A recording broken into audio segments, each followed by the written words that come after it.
Universalist. I'm your worship associate, Emma Caverly, and it is a joy to be with you today. Community Church is a progressive, open-minded, and inclusive religious community. We welcome all who are on a spiritual search for truth and meaning. Ours is a faith in action as we do the work of social justice and elevate compassion in our quest to live ethically, recognizing the inherent worth and dignity of every being. Please look to your weekly email for announcements, and we do have one announcement today from Joey Long.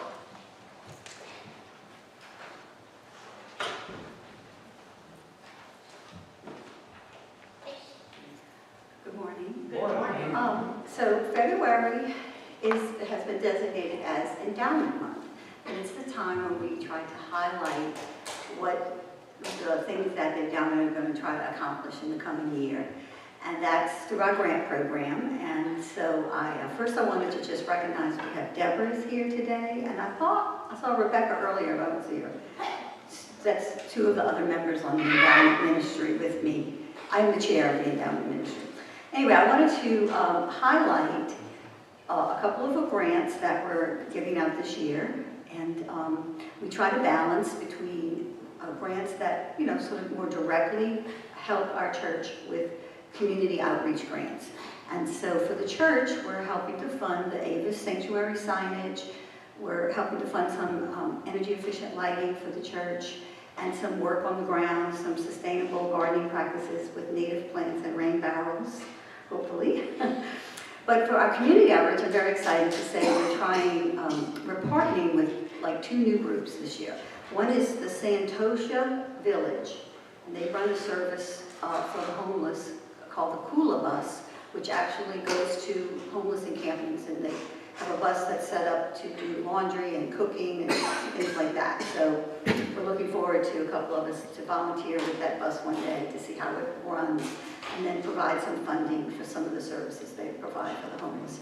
The other thing that's very exciting is we're partnering with the Greater New Orleans Foundation on a program called Impact 100, where 100 individuals, and obviously I'm not an individual, I'm representing the church in this endeavor, but 100 entities donate $1,100 each.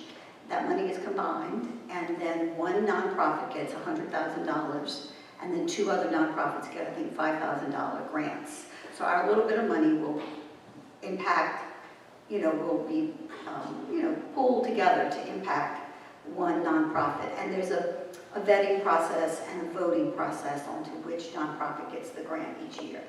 And so I'm very excited about that. I'm excited to represent CCUU in that endeavor, hopefully to raise raise awareness of our church in the greater community, in the nonprofit community. So anyway, if you look to the weekly email blast, there's a little announcement about the endowment in there every week this month. And of course, you can approach anybody on the ministry, Ron, Rebecca, myself, or Deborah, if you have questions. And thank you all very much for your time. Oh, and happy Mardi Gras. Yes. Thank you, Jolie.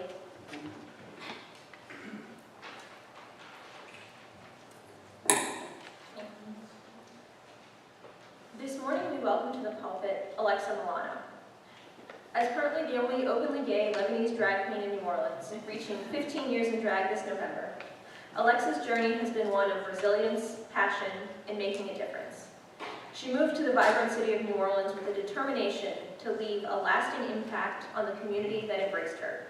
While she showcases her artistry on stage, her daytime role as a high school special education and dramatic arts teacher offers her the opportunity to provide trauma-informed therapeutic intervention services to children in need. With every step she takes, she aspires to succeed in anything she puts her heart into, whether that be advocating for LGBTQ+ rights, offering solace and hope to children, or bringing joy and entertainment to the stage. Her years in drag have taught her the power of self-expression, compassion, and the ability to inspire change within herself and those around her. Don't worry about conforming to norms. Be yourself and stand out from the crowd of over 1.5 billion social media pages. Your authentic story will set you apart. Now, if you would like to join me in our land acknowledgement, You can find it on the back of your order of service. We acknowledge and pay tribute to the original inhabitants of this land. The city of New Orleans is a continuation of an indigenous trade hub on the Mississippi River, known for thousands of years as the Wabash. Tribes that have lived on this land include the Caddo, the Natchez, the Choctaw, Chickasaw, the Moama, the Tunica, the Biloxi, Atchafalaya, among others. We recognize that as a result of broken trees and involuntary removals, Native Americans were often forced from their lands. We remember and pay respect to the communities inhabited by these actions. Native peoples have lived on this land since time immemorial, and the resilient forces of Native Americans remain an inseparable part of our local culture. With gratitude and honor, we acknowledge the indigenous nations that have lived and continue to thrive here. And now Alexa will bring us our opening words.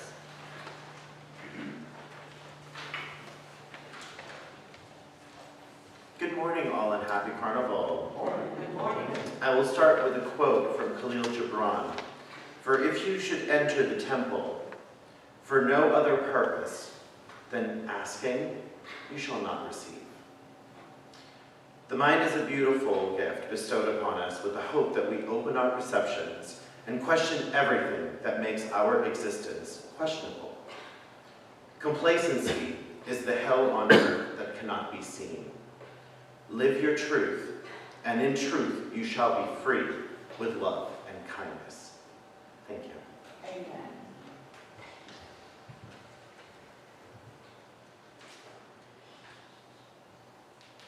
It is our custom to light a chalice, invoking hope and eternal truth to our worship. Please join us in singing the words of our chalice lighting. We light this flame. The words are printed in your order of service.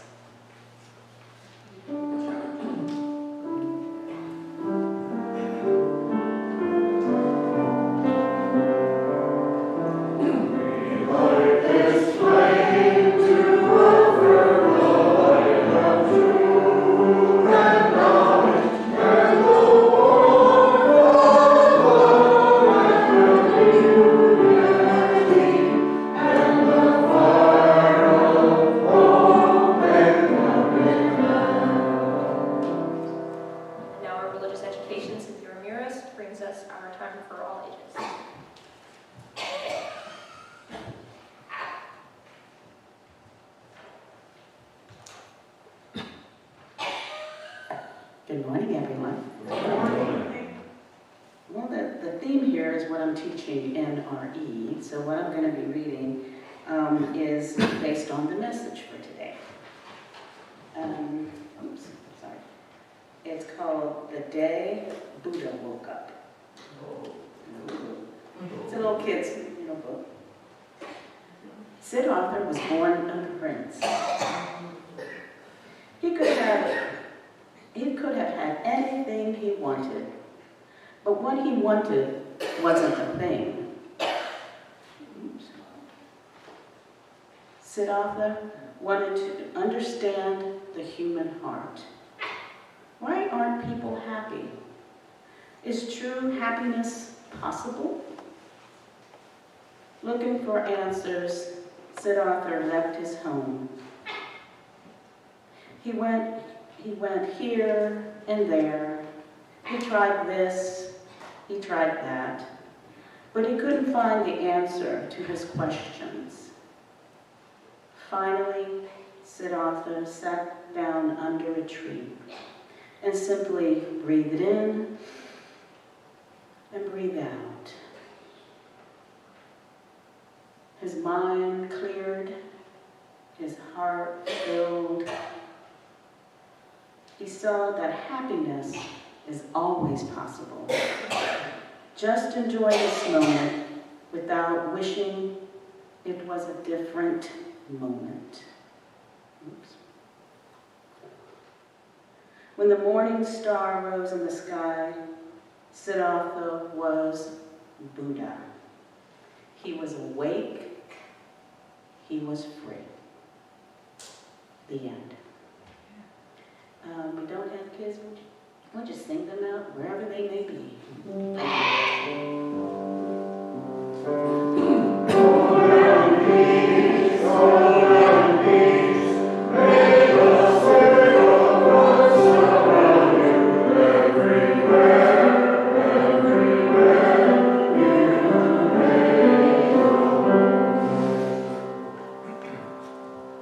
This is our sacred time of joys and sorrows.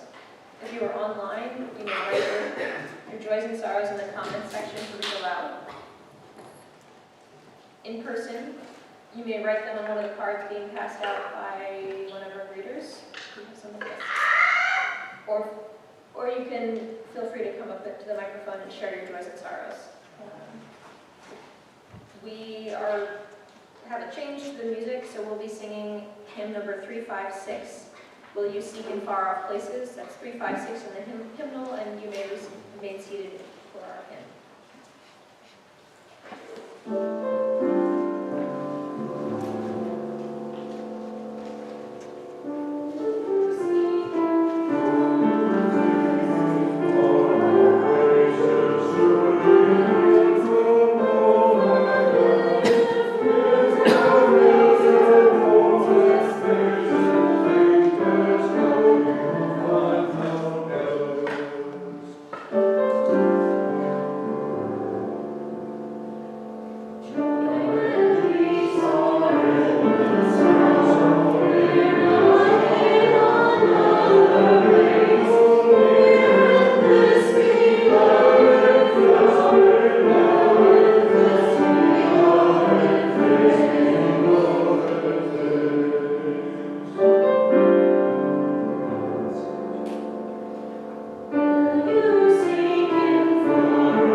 We have a joy from Alan. Tomorrow, Alan and Marilyn Malone will be celebrating 52 years of wedded bliss.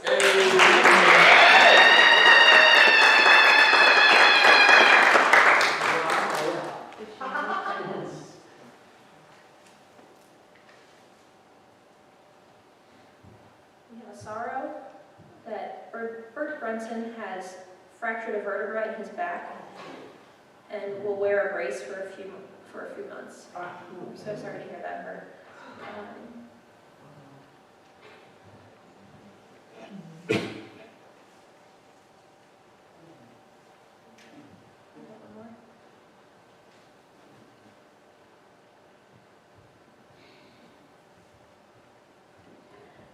My cousin, Wichi, passed away last week from a lifelong battle with addiction. So keep him in your mind.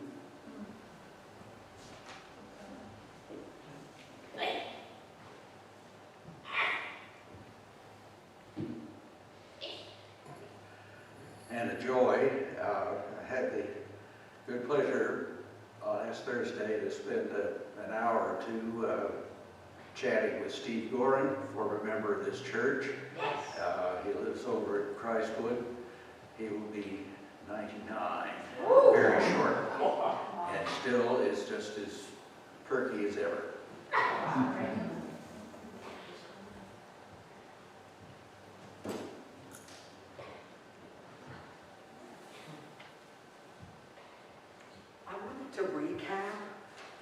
last week concerning the Humane Society and our dog. I started following my husband's footsteps after we had the dog for about 8 or 9 years, close to 10. I even hit her twice in one day. It was the only time I hit her, that one day, and I went in my room and meditated on it and decided it wasn't the answer. And it was horrible. And I had forgotten to bring it up last week. And I have this competitiveness with my husband. He's my mate, but we compete against each other. Almost to the point where he does something and I do something. He's not really a hoarder. I said a few months ago that he was. He's not. He just collects things until there's no more space. And he collects them in a very organized fashion. And then he piles things up to the ceiling if he can. He collects horizontally and vertically, and he's extremely efficient at recycling. He recycles everything that he can in the apartment. And what he can't recycle, he collects and collects and collects. And I used to hoard about, oh geez, when I was in my mid-40s, I put things in bags and refused to look at them. And then when we were finally moving to a new town, I went through the bags rather than bringing the jumbled messes of bags to the next place we lived. And I was determined never to hoard again, and that's when I stopped hoarding. But I do collect a little bit like him. I follow in his footsteps. But the thing about the biting dog was, I only hit her for one day, twice. And I really did say, no, I'm not going to do whatever he was doing with her. She didn't bite me less or more after I hit her. And I hoped that maybe I would develop some control. I ended up bringing her out places, all sorts of places, constantly, because she would never bite me in public. She adored going out. And so I spent most of my free time taking her out constantly. Anyway, I'm almost through.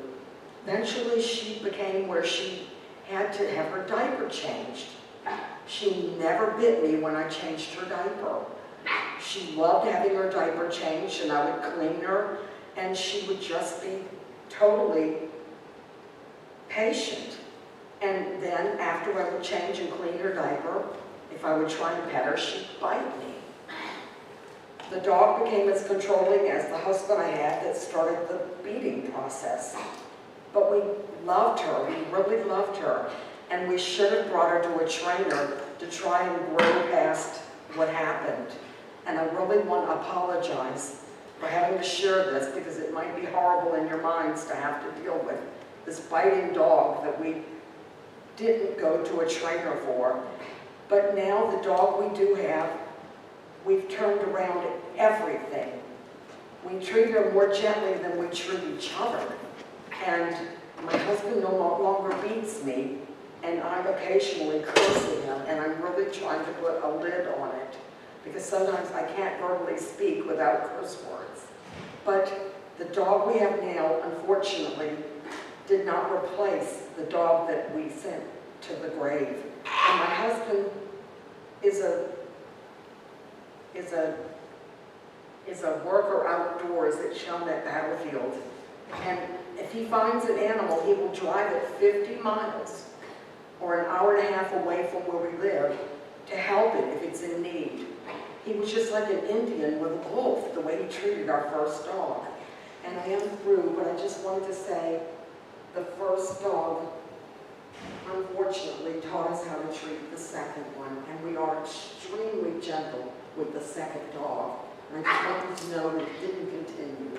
Thank you for that, Sean. And my husband did mouth-to-mouth resuscitation when the first dog died.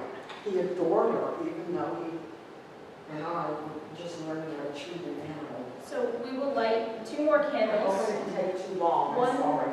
One for the joys still bubbling up, 2 new to share, and 1 for the sorrows that we cannot yet put into words. Know that we love you and hold you in our hearts.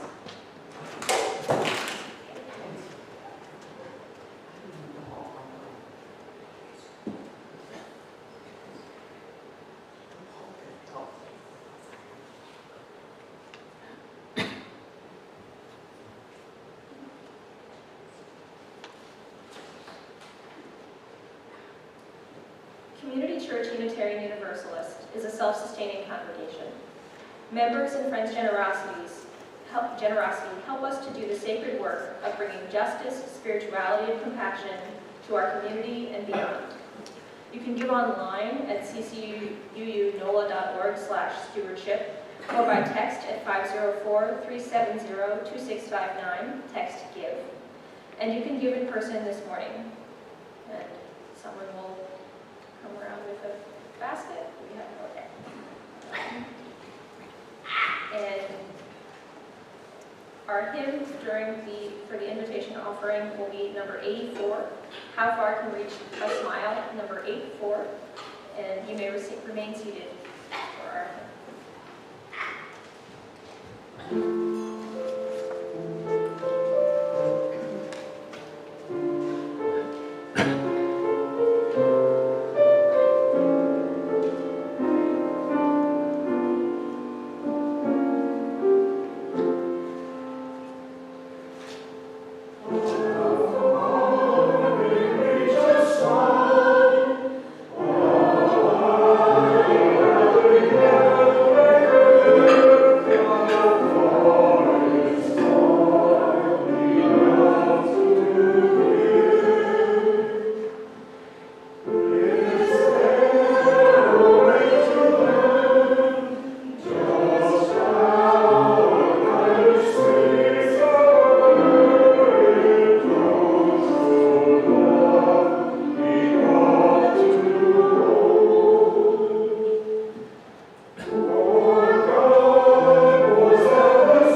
This morning come from the Prophet by Khalil Gibran. The first reading is on reason and passion. And the priestess spoke again and said, Speak to us of reason and passion. And he answered, saying, Your soul is oftentimes a battlefield upon which your reason and your judgment wage war against your passion and your appetite. Would that I could be the peacemaker in your soul, that I might turn the discord and the rivalry of your elements into oneness and melody. But how shall I, unless you yourselves be also the peacemakers, nay, the lovers of all your elements? Your reason and your passion are the rudder and the sails of your seafaring soul. If either your sails or your rudder be broken, you can but toss and drift, or else be held at a standstill in mid-seas. For reason, ruling alone, is a force confining, and passion unattended is a flame that burns to its own destruction. Therefore, let your soul exalt your reason to the height of passion, that it may sing, and let it direct your passion with reason, that your passion may live through its own daily resurrection, and like the phoenix rise above its own ashes. I would have you consider your judgment and your appetite, even as you would two loved guests in your house. Surely, you would not honor one guest above the other, for he who is more mindful of one loses the love and the faith of both. Among the hills, when you sit in the cool shade of the white poplars, sharing the peace and serenity of distant fields and meadows, then let your heart say in silence, God rests in reason. And when the storm comes, and the mighty wind shakes the forest, and the thunder and lightning proclaim the majesty of the sky, then let your heart say in awe, God moves in passion. And since you are the breath in God's sphere, and the leaf in God's forest, you too should rest in reason and move in passion.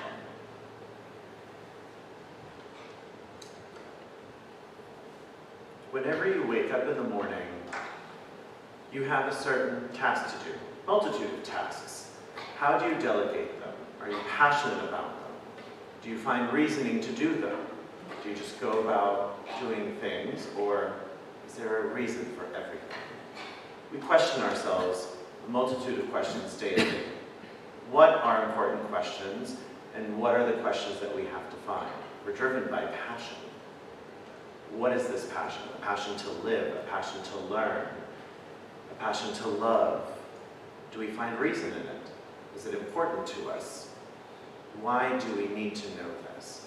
Those are some of the things that we ask ourselves daily in our daily life, just by doing the mundane as well. When you think about what you truly want and what you truly desire, and the reasoning for it, it comes together and gives you a common goal and how you move forth in life.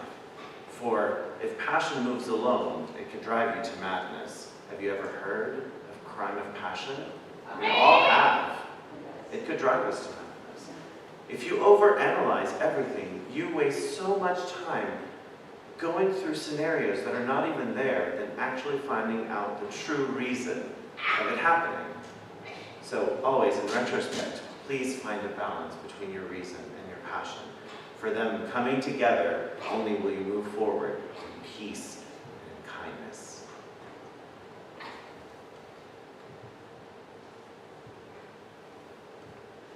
And a woman spoke, saying, "Tell us of pain." And he said, "Your pain is the breaking of the shell that encloses your understanding. Even as the stone of the fruit must break, that its heart may stand in the sun, so must you know pain. And you could keep your heart in wonder at the daily miracles of your life. You would not seem less wondrous than your joy. And you would accept the seasons of your heart, even as you have always accepted the seasons that pass over your fields. And you would watch with serenity through the winters of your grief. Much of your pain is self-chosen. It is the bitter potion by which the physician within you heals your sick self. Therefore, trust the physician and drink his remedy in silence and tranquility. For his hand, though heavy and hard, is guided by the tender hand of the unseen. And the cup he brings, though it burn your lips, has been fashioned of the clay, which the potter has moistened with his own sacred tears.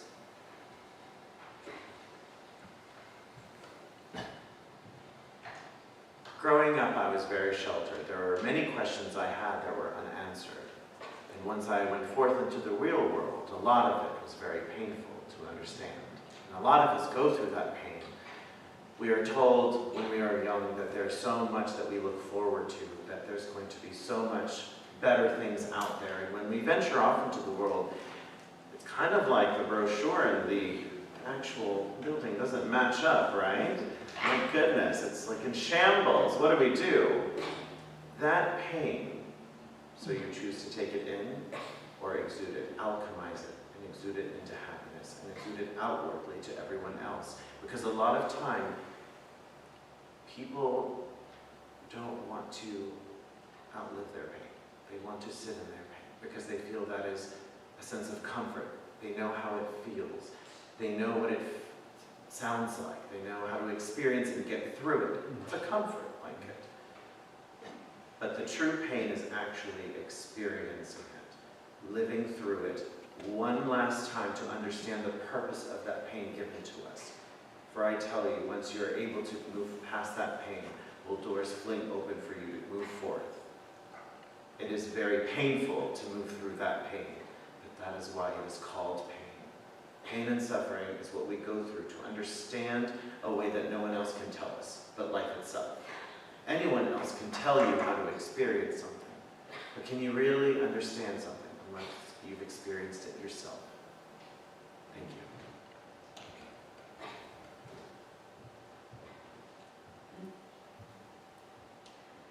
And a woman who held a babe against her bosom said, "Speak to us of children, And he said, "Your children are not your children. They are the sons and daughters of life's longing for itself. They come through you, but not from you. And though they are with you, yet they belong not to you. You may give them your love, but not your thoughts, for they have their own thoughts. You may house their bodies, but not their souls, for their souls dwell in the house of tomorrow, which you cannot visit, not even in your dreams. You may strive to be like them, but seek not to make them like you, for life goes not backward, nor tarries with yesterday. You are the bows from which your children, as living arrows, are sent forth. The archer sees the mark upon the path of the infinite, and he bends you with his might, that his arrows may go swift and far. Let your bending in the archer's hand be for gladness, for even as he loves the arrow that flies, so he loves also the bow that is stable."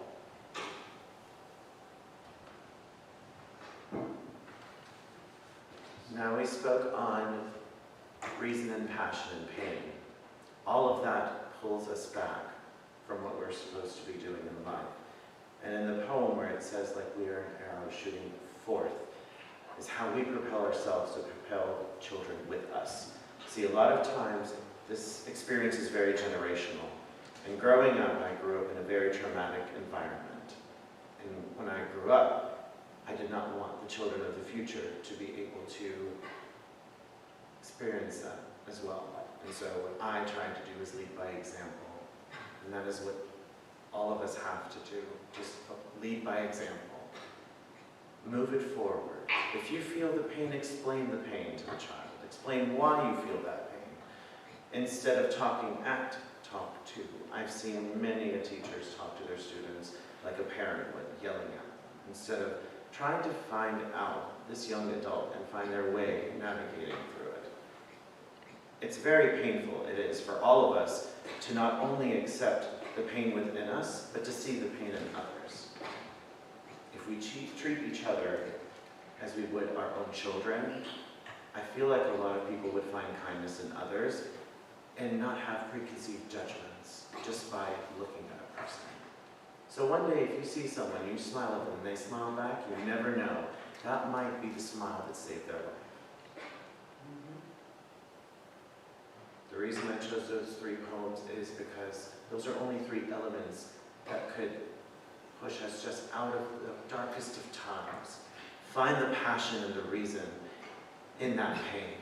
Sit in that pain and then treat it like your inner child, wearing a Batman t-shirt, taking on the world. Believe me, it will make the most smallest of differences now, but it'll continue. Thank you.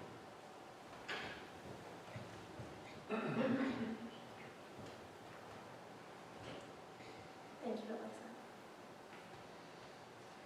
Please join me in our chalice extinguishing. You can find it in the order of service. We extinguish the chalice here, that it might live gently in our hearts. May it light your path as you lead this place. May it guide your way until we are together again.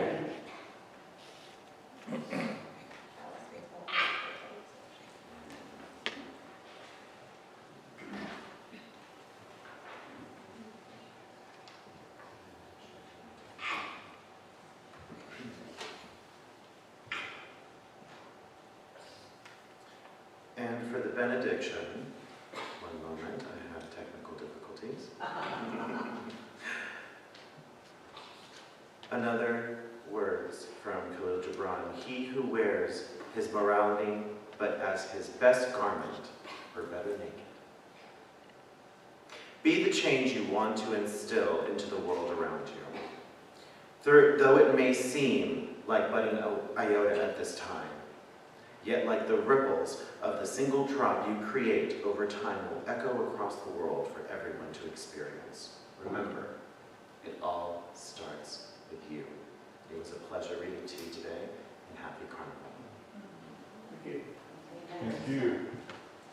How close to it is a recording?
service for